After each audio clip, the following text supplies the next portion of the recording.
마가복음 4장. 예수께서 다시 바닷가에서 가르치시니 큰 무리가 모여들거늘 예수께서 바다에 떠있는 배에 올라앉으시고 온 무리는 바닷가 육지에 있더라. 이에 예수께서 여러 가지를 비유로 가르치시니 그 가르치시는 중에 그들에게 이르시되 들으라. 씨를 뿌리는 자가 뿌리러 나가서 뿌릴새 덜어는 길가에 떨어짐에 새들이 와서 먹어버렸고 덜어는 흙이 얕은 돌밭에 떨어짐에 흙이 깊지 아니하므로 곧 싹이 나오나 해가 돋은 후에 타서 뿌리가 없으므로 말랐고 덜어는 가시떨기에 떨어짐에 가시가 자라 기운을 막음으로 결실하지 못하였고 덜어는 좋은 땅에 떨어짐에 자라 무성하여 결실하였으니 30배나 60배나 100배가 되었느니라 하시고 또 이르시되 들을 귀 있는 자는 들으라 하시니라. 예수께서 홀로 계실 때에 함께한 사람들이 12제자와 더불어 그 비유들에 대하여 물으니 이르시되 하나님 나라의 비밀을 너희에게는 주었으나 외인에게는 모든 것을 비유로 하나니 이는 그들로 보기는 보아도 알지 못하며 듣기는 들어도 깨닫지 못하게 하여 돌이켜 죄사함을 얻지 못하게 하려 함이라 하시고 또 이르시되 너희가 이 비유를 알지 못할진대 어떻게 모든 비유를 알겠느냐. 뿌리는 자는 말씀을 뿌리는 것이라. 말씀이 길가에 뿌려졌다는 것은 이들을 가리킴이니 곧 말씀을 들었을 때에 사탄이 즉시 와서 그들에게 뿌려진 말씀을 빼앗는 것이요. 또 이와 같이 돌밭에 뿌려졌다는 것은 이들을 가리킴이니 곧 말씀을 들을 때에 즉시 기쁨으로 받으나 그 속에 뿌리가 없어 잠깐 견디다가 말씀으로 인하여 환난이나 박해가 일어나는 때에는 곧 넘어지는 자요. 또 어떤 이는 가시떨기에 뿌려진 자니 이들은 말씀을 듣기는 하되 세상의 염려와 재물의 유혹과 기타 욕심이 들어와 말씀을 막아 결실하지 못하게 되는 자요. 좋은 땅에 뿌려졌다는 것은 곧 말씀을 듣고 받아 30배나 60배나 100배의 결실을 하는 자니라. 또 그들에게 이르시되 사람이 등불을 가져오는 것은 말 아래에나 평상 아래에 두려함이냐 등경 위에 두려함이 아니냐. 드러내려 하지 않고는 숨긴 것이 없고 나타내려 하지 않고는 감추인 것이 없느니라. 들을 귀 있는 자는 들으라. 또 이르시되 너희가 무엇을 듣는가 스스로 삼가라. 너희의 헤아리는 그 헤아림으로 너희가 헤아림을 받을 것이며 더 받으리니 있는 자는 받을 것이요 없는 자는 그 있는 것까지도 빼앗기리라. 또 이르시되 하나님의 나라는 사람이 씨를 땅에 뿌림과 같으니 그가 밤낮 자고 깨고 하는 중에 씨가 나서 자라되 어떻게 그리 되는지를 알지 못하느니라. 땅이 스스로 열매를 맺되 처음에는 싹이요 다음에는 이삭이요 그 다음에는 이삭의 충실한 곡식이라. 열매가 익으면 곧 낫을 대나니 이는 추수 때가 이르렀음이라. 또 이르시되 우리가 하나님의 나라를 어떻게 비교하며 또 무슨 비유로 나타낼까. 겨자씨 한 알과 같으니 땅에 심길 때에는 땅 위의 모든 씨보다 작은 것이로되 심긴 후에는 자라서 모든 풀보다 커지며 큰 가지를 내나니 공중의 새들이 그 그늘에 깃들일 만큼 되느니라. 예수께서 이러한 많은 비유로 그들이 알아들을 수 있는 대로 말씀을 가르치시되 비유가 아니면 말씀하지 아니하시고 다만 혼자 계실 때에 그 제자들에게 모든 것을 해석하시더라. 그날 저물 때에 제자들에게 이르시되 우리가 저편으로 건너가자 하시니 그들이 무리를 떠나 예수를 배에 계신 그대로 모시고 가매 다른 배들도 함께하더니 큰 광풍이 일어나며 물결이 배에 부딪혀 들어와 배에 가득하게 되었더라. 예수께서는 고물에서 베개를 베고 주무시더니 제자들이 깨우며 이르되 선생님이여 우리가 죽게 된 것을 돌보지 아니하시나이까 하니 예수께서 깨어 바람을 꾸짖으시며 바다더러 이르시되 잠잠하라 고요하라 하시니 바람이 그치고 아주 잔잔하여지더라. 이에 제자들에게 이르시되 어찌하여 이렇게 무서워하느냐 너희가 어찌 믿음이 없느냐 하시니 그들이 심히 두려워하여 서로 말하되 그가 누구이기에 바람과 바다도 순종하는가 하였더라. 아멘. 오늘 함께 읽은 마가복음 4장은 예수님께서 여러 비유를 통해 하나님 나라의 비밀을 가르치시는 장면과 또 자연의 힘을 제어하시는 기적을 기록하고 있습니다. 먼저 예수님은 갈릴리 바닷가에서 큰 무리를 대상으로 씨 뿌리는 자의 비유에 대해서 말씀을 하셨습니다.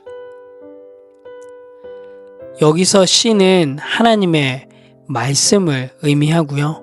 또한 다양한 땅은 사람들의 마음 상태를 의미하고 있습니다. 특별히 씨 뿌리는 자의 비유에서 씨가 떨어진 4가지의 땅을 기록하고 있는데요. 첫 번째는 길가, 두 번째는 돌밭, 세 번째는 가시떨기, 네 번째는 좋은 땅입니다. 이 비유는 하나님의 말씀이 각기 다른 반응을 일으킬 수 있음을 설명하며 좋은 땅에 떨어진 씨앗이 결국 결실을 맺는다는 이야기를 기록하고 있습니다. 두 번째로 등불의 비유는 등불이 등경 위에 놓여야 한다는 점을 강조하고 있습니다. 이것은 하나님의 진리가 숨겨져서는 안 되고 밝히 드러나야 한다는 것을 상징하고 있습니다. 이와 함께 자라나는 씨의 비유와 겨자씨의 비유가 기록되어져 있는데요. 특별히 자라나는 씨의 비유는 하나님의 나라와 또 그 하나님의 나라의 성장 과정을 설명하고 있습니다. 땅이 스스로 열매를 맺는다는 것은 사람의 노력이나 개입 없이도 하나님이 정하신 때에 맞춰 그의 뜻이 이루어진다는 것을 보여주고 있습니다. 처음에는 작은 싹으로 시작하지만 시간이 지나면서 완전한 곡식으로 자라나는 과정을 통해 하나님의 나라도 처음에는 작고 미약해 보일지 몰라도 결국에는 충만하고 완전하게 될 것임을 강조하고 있습니다. 이것을 통해서 우리가 알 수 있는 것은 모든 것을 하나님께서 주관하시며 하나님의 계획과 섭리는 반드시 이루어질 것이라는 믿음을 가질 수 있도록 격려하는 메시지이기도 합니다. 겨자씨 비유도 하나님의 나라에 대한 설명을 기록하고 있는데요. 우리가 잘 알다시피 겨자씨는 가장 작은 씨앗 중에 하나입니다. 하지만 이 작은 씨앗이 심겨지면 자라서 큰 나무가 되어 많은 풀보다 커집니다. 이것은 하나님의 나라가 처음에는 작게 시작될지 모르겠지만 시간이 지나면 크게 번창하고 성장할 것을 상징합니다. 또한 공중의 새들이 그 그늘에 깃들 만큼 되느니라 라고 하는 이 표현은 이 나무가 모든 생명체에게 쉼과 안식을 제공하듯 하나님의 나라도 다양한 사람들이 모여서 그 속에서 평안과 보호를 찾을 수 있음을 나타내고 있습니다. 그 후에 예수님은 저녁이 되어 제자들과 함께 배를 타고 갈릴리 호수 건너편으로 가던 중 큰 풍랑을 만나게 됩니다. 이때 제자들은 두려움에 빠지게 되죠. 하지만 예수님은 바람과 바다를 꾸짖어 잠잠케 하십니다. 이것을 통해서 자연의 힘을 제어하시는 하나님의 아들로서의 권능을 나타내고 있습니다. 또한 제자들은 이 사건을 통해서 예수님의 신적 권위를 더 깊이 깨닫게 됩니다. 그래서 제자들이 이렇게 고백을 하죠. 그가 누구이기에 바람과 바다도 순종하는가? 제자들은 이 사건을 통해서 예수님이 단순한 인간 선생이나 예언자가 아닌 자연 세계까지도 다스리시는 하나님의 아들이심을 분명히 깨닫게 됩니다. 그들이 그가 누구이기에 라고 묻는 것은 예수님의 정체성에 대한 깊은 인식과 경외함을 표현한 것이고 이것은 우리에게도 예수님께서 모든 상황 속에서 우리의 주권자 되심을 상기시켜 줍니다. 오늘 함께 읽은 마가복음 4장은 하나님의 나라의 성장과 또 그 비밀을 비유를 통해 설명하신 예수님의 교훈을 담고 있습니다. 각각의 비유와 또한 기적의 사건들은 신앙인의 삶과 하나님 나라의 신비를 이해하는 데 중요한 교훈을 제공하고 있습니다. 또한 예수님이 단순한 인간 선생이 아니라 신적 권위를 가진 구세주, 주권자임을 선포하는 증거이기도 합니다. 오늘 함께 읽은 마가복음 4장을 통해서 또 우리 건강한 성도에게 적용해야 될 부분들을 함께 생각해 보길 원합니다. 첫 번째로는 작지 모르겠지만 하나님께서 우리에게 주신 사명을 신뢰하며 살아가자입니다. 우리가 지금 하고 있는 아주 작은 섬김과 나눔과 짧은 기도가 하나님 나라의 씨앗이 될 수 있음을 여러분 꼭 기억하시기 바랍니다. 그리고 여러분이 맺은 짧은 순간의 그 컨택 포인트의 시간들이 하나님 나라가 그 사람에게 세워지는 귀한 씨앗이 될 수 있음을 여러분 꼭 기억하시기 바랍니다.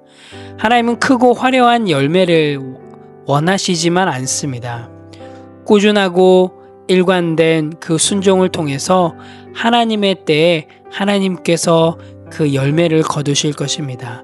여러분, 그 하나님을 신뢰함으로 오늘 하루도 우리에게 주어진 순간들 속에서 작지만 짧은 시간일지 모르겠지만 섬김을 통해서 또한 기도를 통해서 그 컨택 포인트의 순간들을 통해서 여러분 복음을 전하며 나아가는 그런 귀한 하루가 되시기를 간절히 소망합니다. 두 번째로는 폭풍 속에서도 하나님을 온전히 신뢰하자입니다. 사실 우리의 삶 가운데는 두려움과 불안, 고민과 걱정이 끊이지가 않습니다. 그런데 오늘 마가복음 4장을 통해서 우리가 다시 한번 알 수 있는 것은 우리 삶 가운데 끊임없이 일어나고 있는 그 폭풍과 같은 두려움, 불안, 고민, 걱정들 앞에서 우리가 해야 될 믿음의 고백이 있음을 보게 됩니다. 바로 그 고백은 주님만 의지합니다 라는 믿음의 고백입니다. 우리의 삶의 폭풍을 잠잠케 하실 분이 바로 주님밖에 없습니다 라고 하는 그 믿음의 고백입니다. 오늘 하루도 여러분 이 믿음의 고백으로 한번 나아가 보시길 원합니다. 우리의 삶 가운데 여전히 계속되는 두려움과 불안과 고민과 걱정의 순간들 속에서 주님만을 의지합니다. 또한 내 삶의 폭풍을 잠잠케 하실 그 주님만을 의지하며 나아갑니다 라고 하는 그 고백으로 나아갈 때 분명히 여러분의 삶 또한도 하나님께서 온전히 인도해 주시리라고 믿습니다. 그 믿음의 고백으로 오늘 하루도 나아가시는 건강한 성도가 되시기를 간절히 소망합니다. 함께 기도하겠습니다. 하나님 참 감사합니다. 오늘도 마가복음 4장을 통해서 주시는 하나님의 은혜를 기억하며 나아갑니다. 하나님, 정말 하나님의 말씀이 선포되어질 때 하나님 제 마음의 밭이 길가가 되지 않기를, 돌밭이 되지 않기를, 또한 가시떨기가 아니라 정말 하나님의 말씀이 뿌려져서 열매를 맺을 수 있는 그런 좋은 땅이 되기를 소원합니다. 지금은 작고 보잘것없이 보이지만 하나님의 능력과 섭리 안에서 자라게 하시고 또한 하나님의 나라를 이루는 열매가 맺히는 그런 삶이 될 수 있도록 인도하여 주시옵소서. 하나님, 우리의 삶 가운데 계속되어지는 여러 가지 인생의 폭풍 속에서도 하나님 저희들 두려워하지만 않게 도와주시고 하나님을 신뢰하며 하나님만을 의지하며 나아갈 수 있도록 인도하여 주시옵소서. 또한 하나님, 정말 우리 뉴라이프 공동체가 그 믿음의 열매를 맺는 공동체 되게 도와주시고 하나님, 오늘 하루도 말씀대로 실행하고 실천함을 통하여서 우리의 삶 가운데 믿음의 열매들이 맺는 그런 귀한 하루가 될 수 있도록 인도하여 주시옵소서. 감사드립니다. 예수님의 이름으로 기도합니다. 아멘.